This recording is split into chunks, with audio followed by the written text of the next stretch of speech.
Suffolk Pod Show is produced and managed by podtalk.co.uk. I'm Mark Mason. And I'm Susanna Hornby. It's episode 51, and did you know there are over 40 Labrador sculptures created by local Suffolk artists, and one of them could go home with you next week. Not the Suffolk artists, the Labradors! It's a brilliant campaign run by Suffolk Libraries to raise funds as a charity to help continue the incredible work they're doing in the community. Mark headed down to the Suffolk Food Museum to find out more. Have a listen to this, and then after that, I'm speaking to Hayden Foster from Clark & Simpson, who are running the auction, which is happening next Thursday, the 12th of October, at Trinity Park in the evening. The campaign is very much has two key focal points. Firstly, to highlight the fact that Suffolk Libraries is a charity, which is something that not everybody knows. And we're really keen to raise our profile as a charity, particularly in regard to raising funds to support the amazing work that we do. And then moving into the second part of that, it's all about the dogs really reflect our libraries.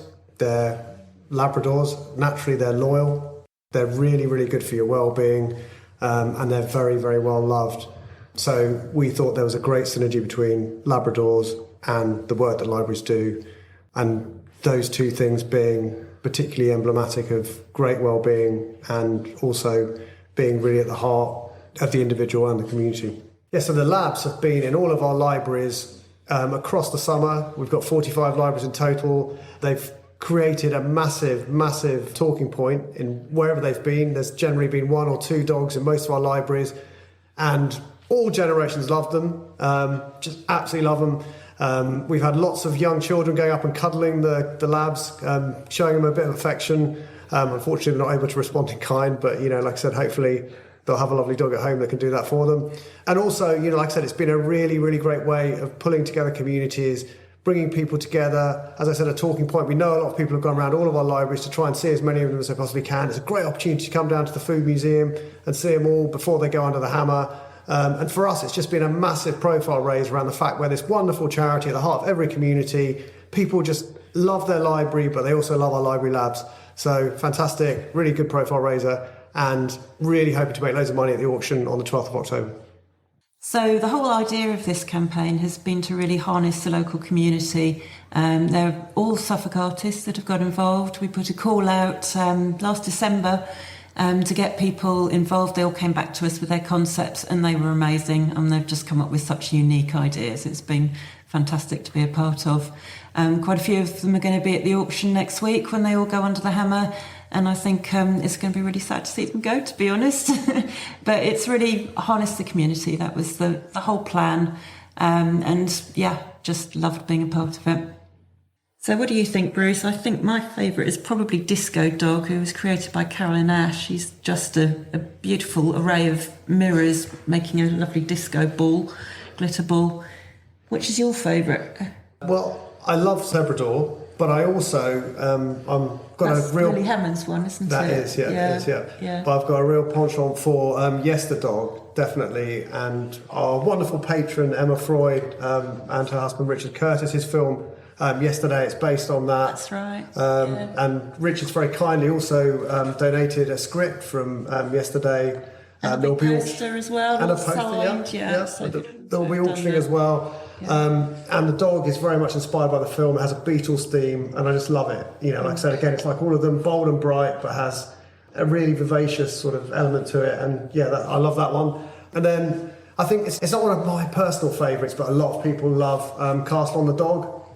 Which is inspired by... So clever, isn't it? Yeah, inspired by Castle on the Hill, one of Ed Sheeran's biggest hits. And obviously, we'd love it if Ed bid for it. I mean, it would look fantastic, I'm sure, at his pad, sort of just outside of Framlingham. Hopefully he's listening to this. Yeah, if you are, Ed, I hope so. buy a dog, buy a dog. And it's got a big price tag on it, that one as well, Ed. But no vet's bills. Yeah. And where else are you going to get a dog with you sitting on its paw as well? Yeah. And the whole of Framlingham Castle sculpted on the back. Yeah. Truly unique, definitely. What's your favourite, Marie?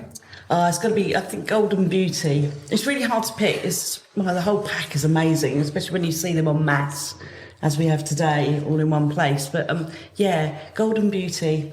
I've got a Golden Beauty at home, so it's kind of a bit personal. She's a beautiful girl. Going to bring her along at the weekend. and completely confuse her, which would be fun. I think just the meaning behind it, the scale of it's one of the larger ones as well. I love, large sculptures. The meaning behind it, the well-being sort of angle, the messages coming out from there, about being creative. It's really important for everybody to be creative. Everybody's got it in them. It isn't just for the artists, and there are some wonderful artists here today, obviously, but it isn't just for the professional artists, it's for everybody. And it's really important for your mental health, very much aligned with what we do here at the museums as well. We're a place where people come to explore their creativity, get inspired by the landscape. Very positive, don't you think? Very positive, very good.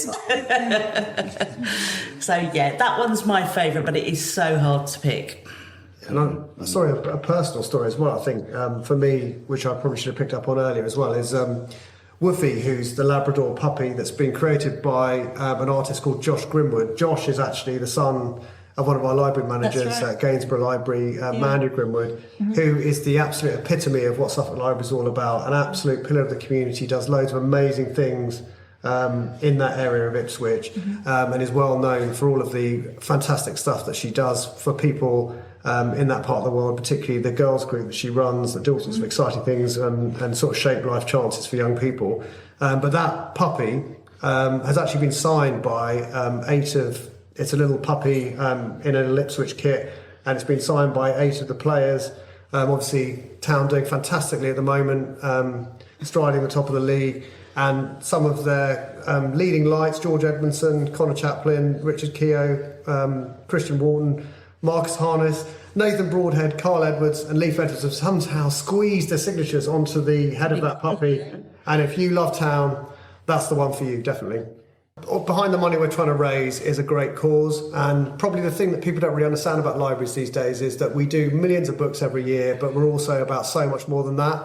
And we are the ultimate institution at the heart of almost every major community in Suffolk. And what that does is give us a unique opportunity to help and support people.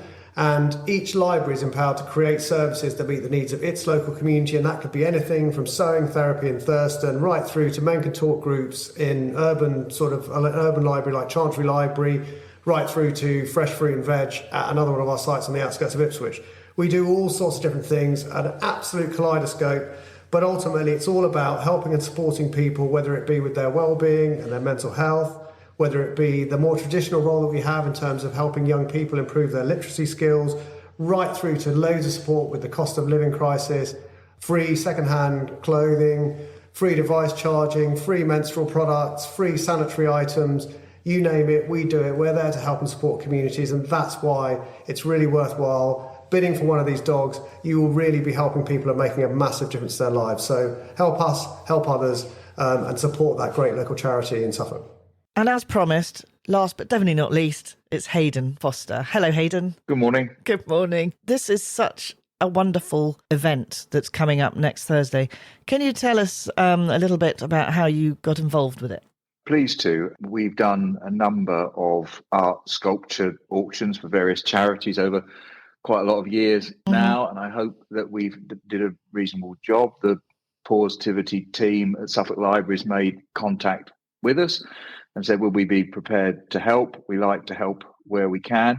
And I guess the journey started there, really. And it's moved forward from there to where we are almost at the auction now, when these wonderful art sculptures will be sold for what is an excellent cause. So as we move nearer, we're just hoping that people come and spend their money and support the cause. No, quite. And, well, you've obviously seen all the Labradors. They are amazing. I have to say I haven't seen all of them in person yet. I've seen images of all of them, but not met them all. I saw most of them at the Suffolk show, actually, which was great at the very beginning of the journey. But they are amazing, and as what is so lovely is you've got a mixture of local artists and more well-known names, and a huge variety, and hopefully something for everybody on the night. Yeah, and they are life size. I haven't actually seen them. They are proper size, or they vary in size. They vary a little bit. There are some smaller ones, puppy ones, and the others are broadly life size. Yeah. I'm assured that most of them will fit in the boot of a car, which is probably quite a good thing, because having sold owls for the hospice, which were probably about 8 feet tall and Yes. didn't hardly fit in the lift at the Corn Exchange, let alone in a car. I'm hoping that will encourage more people who will come and buy, because they'll think they can take them home with them. And I think the other great thing about the Labradors is that a lot of families will have a link to that breed, and I'm hoping that will bring some more buyers out who would just like to have one to sit and look nice in the garden. Yeah. So let's hope. And they would. They are absolutely beautiful, every single one. I'm just flipping through the auction catalogue now. It's incredible. The event, which has been talked about already, is happening at Trinity Park, the actual auction, on Thursday the 12th, starting at 7:30. And you don't actually have to be there in person, do you? No. The auction is live on the saleroom.com as well. If you search Clark and Simpson on the sale room, or I think if you search PAWS-itivity in the sale room, you'll find it.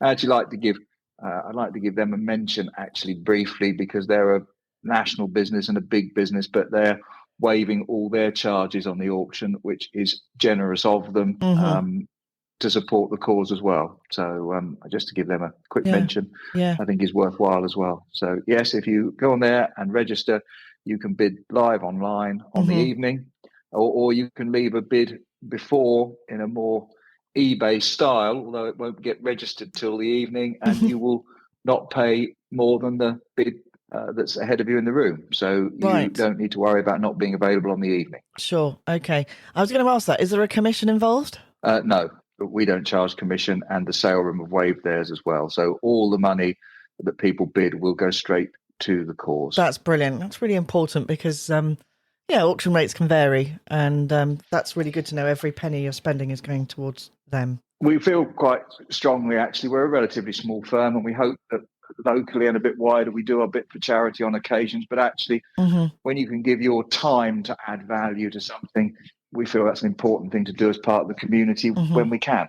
So, I agree with you. It's important that people know that when they dig their hand in their pocket for a charity, as much of the money as possible ends up with the charity. Brilliant. Well, thank you, Hayden. I think we look forward to seeing you on Thursday, meeting you, and wish you the best of luck at the auction. Go hard on them. Go hard. Great. Well, I hope if you're coming, you'll bring your bidding panel as well. So you one. Brilliant. Thanks very much. Thanks so much. Thanks for your time. Just to give you those details again, because it's going to be a wonderful auction, it'll be great fun, go to thesaleroom.com, search for PAWS-itivity, and you'll find the auction there. You can already start looking at those beautiful dogs. That's Clark and Simpson, and they're running the auction live from Trinity Park on October the 12th, which is a Thursday, from 7:30. See you there. Thanks for listening to the Suffolk Pod Show. Find us on Facebook, Twitter or Instagram, or you can visit our website, podtalk.co.uk. And here's our disclaimer. The Suffolk Pod Show will not be held responsible for any omissions or errors in its podcast. The Suffolk Pod Show is produced purely for entertainment purposes. Views and opinions are that of our own or that of our guests.